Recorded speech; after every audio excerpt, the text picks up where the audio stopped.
आपने हमेशा सुना होगा कि पॉजिटिव थिंकिंग रखनी ज़रूरी है। लेकिन क्या आप जानते हैं कभी कभी नेगेटिव सोचने के भी सही मायने होते हैं।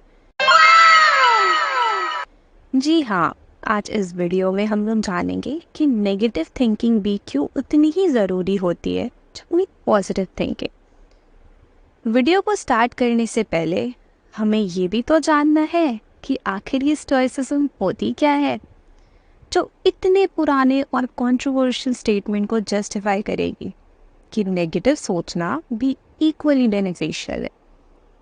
ये सुनते ही बहुत सारे लोग काफ़ी ज़्यादा ऑफेंड हो जाते हैं कि अरे भाई, ये तो इतने सालों से चली आ रही बिलीफ को ही कॉन्ट्राडिक्ट कर रही और हमें नेगेटिव सोचने को बोल रही। बट ज़रा रुको, और ये कॉन्सेप्ट क्या है ये तो जान लो। स्टोइसिज्म एक ऐसी ग्रीक फिलॉसफी है जो हमें बताती है कि हमें उन चीज़ों को एक्सेप्ट कर लेना चाहिए जो हमारे कंट्रोल में नहीं है। बेसिकली जिन्हें हम चेंज नहीं कर सकते, हमें उन चीज़ों को एक्सेप्ट कर लेना चाहिए, बल्कि उसके जगह पे हमें उन चीज़ों पे फोकस करने चाहिए जो हमारे कंट्रोल में है। स्टोइसिज्म जो है वो हमें एनकरेज करती है ताकि हम एम्ब्रेस करें नेगेटिविटी, यानी कि हम नेगेटिविटी को अपना कर उसे एक पावरफुल टूल की तरह यूज़ करें, और जिससे हम अपनी पर्सनल ग्रोथ और सक्सेस के और करीब पहुंच पाएंगे। अगर आप यहाँ ध्यान दो तो स्टोइसिज्म से ज़्यादा पॉजिटिविटी तो कोई फिलॉसफी सिखा ही नहीं रही है ना, क्योंकि जैसे कि हमने थोड़ी देर पहले बताया, स्टोइसिज्म एक ऐसी फिलॉसफी है जो हमें सिखाती है कि हमें नेगेटिव चीज़ों को देखकर पैनिक करने की जगह और गॉड को ब्लेम करने की जगह उसे अपना कर उसे एक पावरफुल टूल की तरह यूज़ करना चाहिए। तो हो गई ना स्टोइसिज्म नेगेटिव सिखाने वाली पॉजिटिव थ्योरी।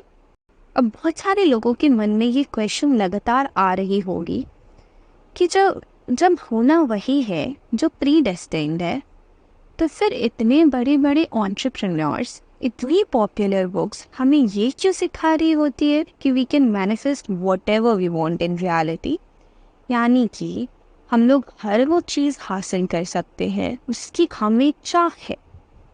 आपके दिमाग में भी ये क्वेश्चन आना एकदम ऑब्वियस है।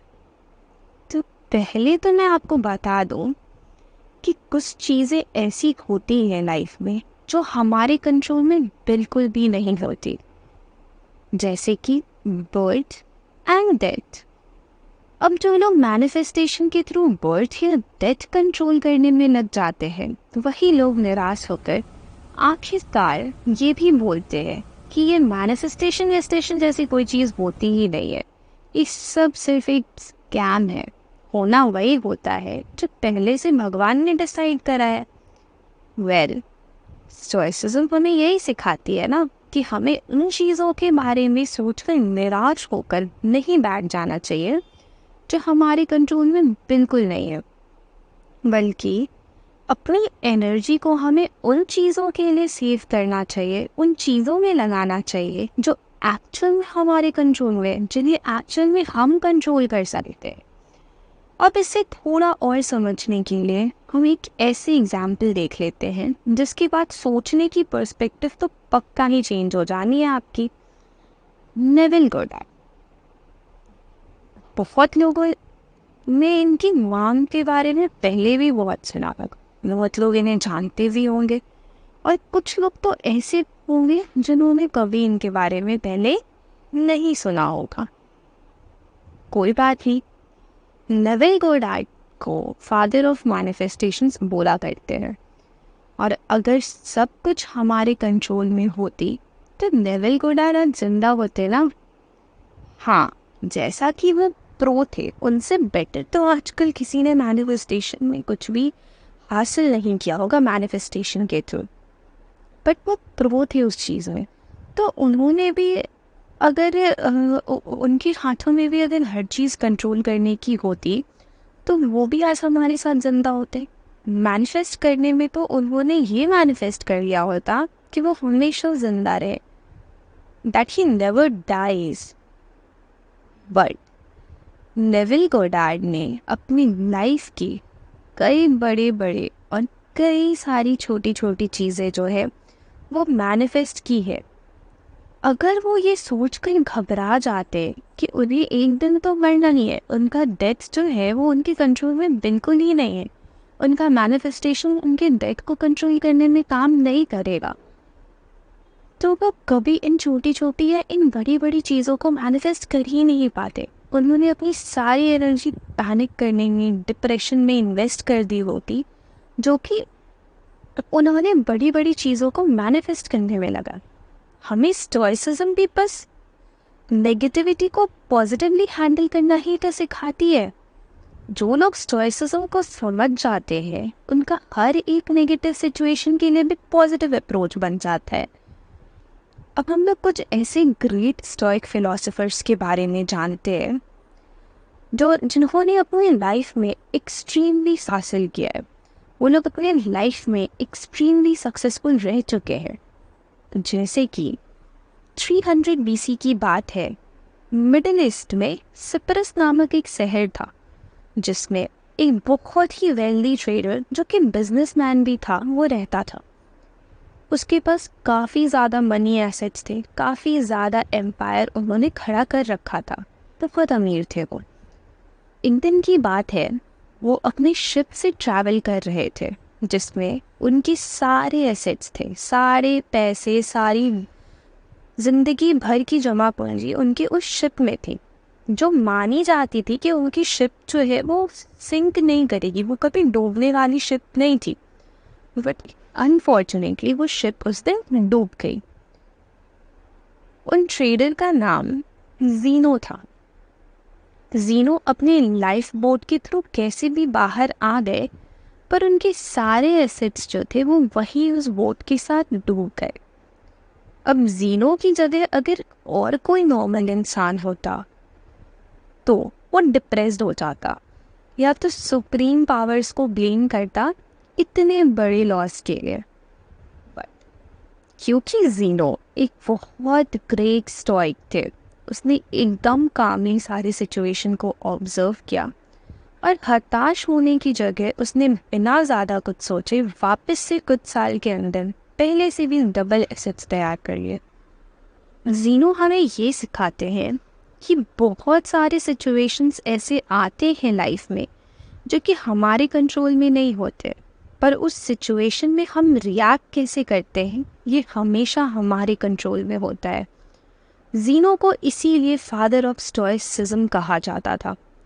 हर एक पॉजिटिव थिंकिंग को प्रमोट करने वाली थियोरी भी हमें कहीं ना कहीं वही सिखा रही होती है जो हमें स्टोइसिज्म सिखा रही होती है, कि हर एक सिचुएशन के लिए पॉजिटिव अप्रोच ज़रूरी है।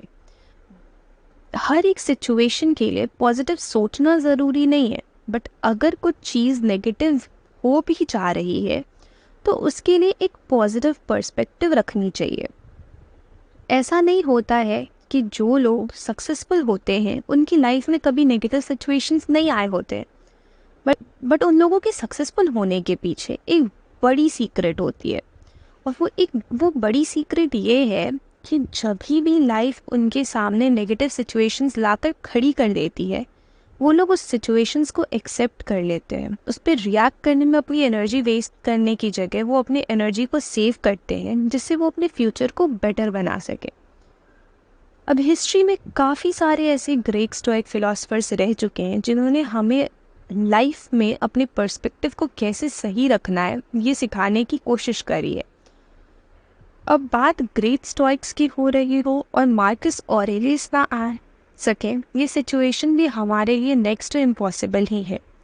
मार्कस ऑरेलियस एक ग्रेट रोमन एम्परर थे जो कि एट द सेम टाइम बहुत ही बड़े स्टोइक भी थे।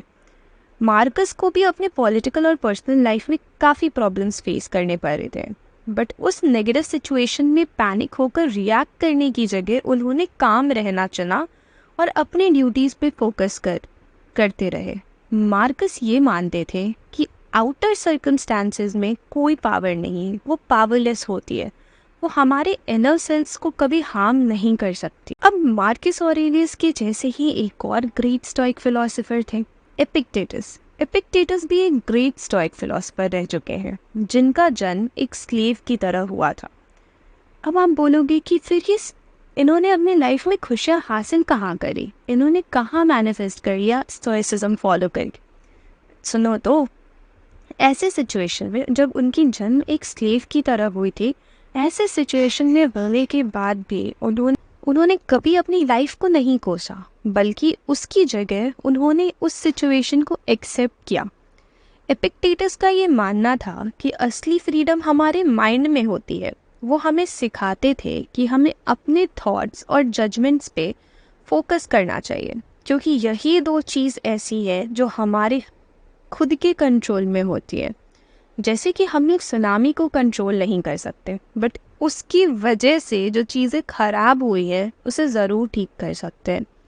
सो बेसिकली हमें किसी भी सिचुएशन में ये जानना ज़रूरी होता है कि उसका वर्स्ट क्या हो सकता है, ताकि हम प्रिकॉशंस ले सकें और वो वर्स्ट सिनेरियो आने से बच सके।